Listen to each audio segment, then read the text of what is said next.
نہ چھو سکتا ہے. لہذا کسی عورت کا انتقال ہوتا ہے تو محلے کے سارے لوگ آ کر عورت کا دیدار کرتے ہیں, دیکھتے ہیں, لیکن جو اس کا جیون ساتھی تھا, جو اس کا شوہر تھا, اسے دور رکھا جاتا ہے. اسی طرح اگر شوہر کا انتقال ہو جاتا ہے تو سب سے زیادہ غم یا غموں کا پہاڑ کس کے اوپر ٹوٹتا ہے؟ وہ لوگ اس عورت پر جو بیوہ بنی ہے. لیکن شوہر کا ایک انتقال ہوتا ہے تو اس کی بیوی کو بھی دیکھنے نہیں دیا جاتا ہے.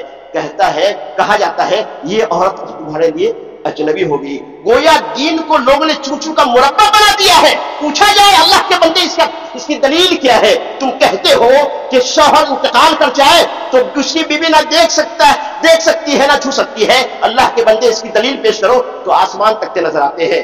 دیکھیے اللہ کے نبی صلی اللہ علیہ وسلم, میاں بیوی کا رشتہ نہایت گہرا ہوتا ہے. موت سے کوئی رشتہ ٹوٹتا نہیں ہے. موت سے کوئی رشتہ ٹوٹتا نہیں ہے. جو باپ ہے وہ مرنے کے بعد بھی باپ رہے گا, جو ماں ہے وہ مرنے کے بعد بھی ماں رہے گی. ہاں جناب علی.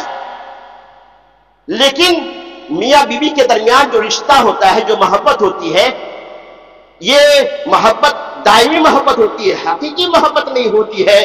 تو جب انتقال سے کوئی رشتہ نہیں ٹوٹتا ہے, ماں کا رشتہ ہو, باپ کا رشتہ ہو, بہن کا رشتہ ہو, تو میاں بیوی کا رشتہ کیسے ٹوٹ سکتا ہے؟ کیونکہ ان دونوں کے درمیان جو محبت ہوتی ہے, الفت و انسیت ہوتی ہے, یہ حقیقی ہوتی ہے, دائمی ہوتی ہے. اسی محبت کی بنیاد پر اللہ کے نبی صلی اللہ علیہ وسلم کی بیٹی حضرت فاطمہ رضی اللہ عنہا نے یہ وصیت کی کہ جب میری وفات ہو جائے, جب میری وفات ہو تو مجھے میرے شوہر حضرت علی بن ابی طالب ہی غسل لیں گے. لہذا حضرت فاطمہ رضی اللہ عنہا کی وفات ہوئی تو آپ کو حضرت علی بن ابی طالب نے غسل دیا. اور موطا امام مالک, حدیث کی سب سے پہلی کتاب, حدیث کی سب سے پہلی کتاب ہے موطا امام مالک. موطا امام مالک میں دیکھیں ایک نہیں انیک دلائل ہے جناب علی. موطا امام مالک میں ہے کہ جب حضرت ابوبکر رضی اللہ عنہ کی وفات ہوئی تو ان کو کس نے غسل دیا؟ ان کو ان کی بیوی اسماء بنت امیس نے غسل دیا. غسل دینے کے بعد مہاجرین صحابہ کرام سے فتویٰ پوچھا کہ میں روزے سے ہوں. میں حضرت ابوبکر صدیق رضی اللہ عنہ کی جوسہ محترمہ حضرت اسماء بنت امیس اپنے شوہر کو غسل دینے کے بعد مسئلہ پوچھتی ہے صحابہ کرام سے, میں روزے سے ہوں اور سب ٹھنڈی کا موسم ہے, کیا میرے لیے غسل کرنا واجب ہے؟ صحابہ کرام نے کہا نہیں, میت کو غسل دینے سے غسل کرنا واجب نہیں ہوتا. اس سے بھی ہمارے سماج اور معاشرے میں جو جہالت پھیلی ہوئی ہے, جس کی وجہ سے لوگ میت کو غسل دینے سے اجتناب کرتے ہیں, اس کا اظہار ہوتا ہے. بعض لوگ دیکھیے میت کو کندھا دینا, لوگ کہتے ہیں کہ میت کو غسل دینے سے غسل کرنا اور میت کو کندھا دینے سے وضو کرنا ضروری ہو جاتا ہے. اسی لیے کچھ لوگ میت کو غسل دینے سے اجتناب کرتے ہیں کہ ہمیں بھی غسل دینا پڑے گا. میت کو کندھا دینے سے اجتناب کرتے ہیں کہ ہمیں وضو کرنا پڑے گا, ہم تو وضو کر چکے ہیں. شیخ ناصرالدین البانی رحمہ اللہ فرماتے ہیں کہ میت کے پیچھے چلنا اور میت کو کندھا دینا یہ واجب ہے, لیکن لوگ میت کو کندھا اس لیے نہیں دیتے ہیں کہ ہمیں وضو کرنا پڑے گا. میت کو غسل دینا واجب ہے, باعث ثواب ہے, لیکن لوگ اس لیے میت کو غسل نہیں دیتے ہیں کہ ہمیں بھی غسل کرنا پڑے گا. ہاں ترمذی کی ایک روایت ہے کہ کوئی شخص میت کو غسل دے تو اسے چاہیے کہ وہ غسل کرے, اور کوئی شخص میت کو اٹھائے کندھا دے تو اسے چاہیے کہ وہ وضو کرے, اسے چاہیے کہ وہ وضو کرے. لیکن یہ حکم وجوب کے لیے نہیں بلکہ یہ حکم استحباب کے لیے ہے. اور کوئی آدمی میت کو کندھا دینے کے بعد وضو کر لے, کوئی آدمی میت کو غسل دینے کے بعد غسل کر لے تو یہ اچھی بات ہے, لیکن یہ حکم وجوب کے لیے نہیں. بہقی کی ایک حدیث ہے, صحیح حدیث ہے, جس کو علماء نے صحیح قرار دیا ہے. عبداللہ بن عباس کہتے ہیں کہ جب تم میں سے کوئی شخص میت کو غسل دے تو اس کے لیے غسل کرنا واجب نہیں. کیوں؟ اس لیے کہ تمہاری میت نجس نہیں, لہذا یہی کافی ہے کہ وہ ہاتھ وغیرہ دھو لے. تو معلوم ہوا کہ میت کو غسل دینے سے غسل کرنا یہ واجب نہیں ہے. اور ایک ہے تکفین میت. تکفین میت کا مطلب ہے میت کو کفن پہنانا. میت کو کفن پہنانا یہ واجب ہے, جیسا کہ آپ نے سنا میت کو کفن پہنانا واجب ہے. میت اگر مرد ہے تو 3 کپڑوں میں, اگر عورت ہے تو 5 کپڑوں میں کفنانا چاہیے. 3 کپڑے ہیں, تہبند, قمیص, چادر. عورت ہے تو تہبند, قمیص, چادر کے بعد اوڑھنی اور لفافہ ہے. لیکن شیخ ناصرالدین البانی فرماتے ہیں کہ میت خواہ مرد ہو یا عورت 3 ہی کپڑوں میں کفنانا واجب, بہتر اور زیادہ درست ہے.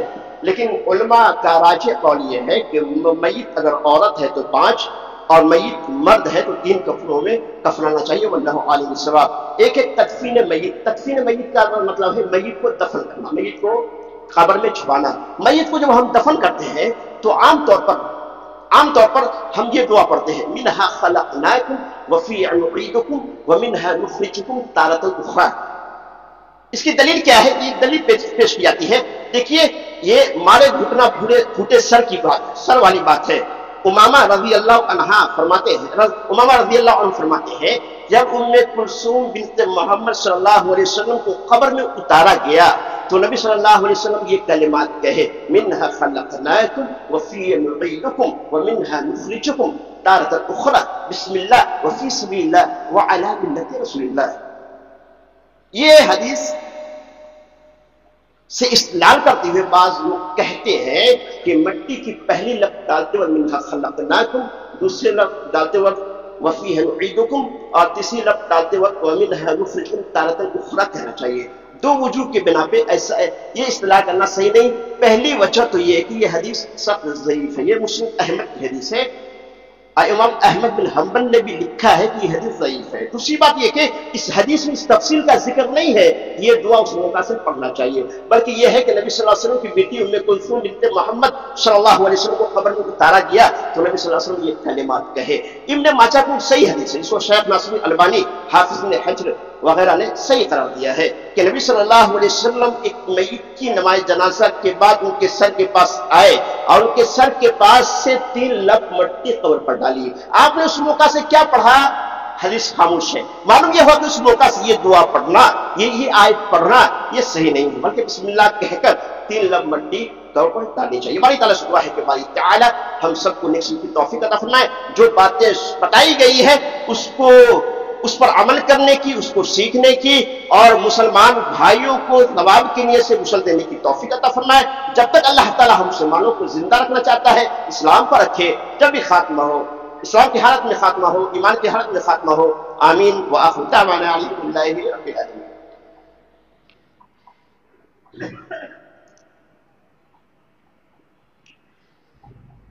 إن الحمد لله نحمده ونستعينه ونستغفره ونعوذ بالله من شرور أنفسنا ومن سيئات أعمالنا، من يهده الله فلا مضل له ومن يضلل فلا هادي له، وأشهد أن لا إله إلا الله وحده لا شريك له، وأشهد أن محمدا عبده ورسوله۔ عباد الله رحمكم الله، إن الله يأمركم بالعدل والإحسان وإيتاء ذي القربى وينهى عن الفحشاء والمنكر والبغي، إن الله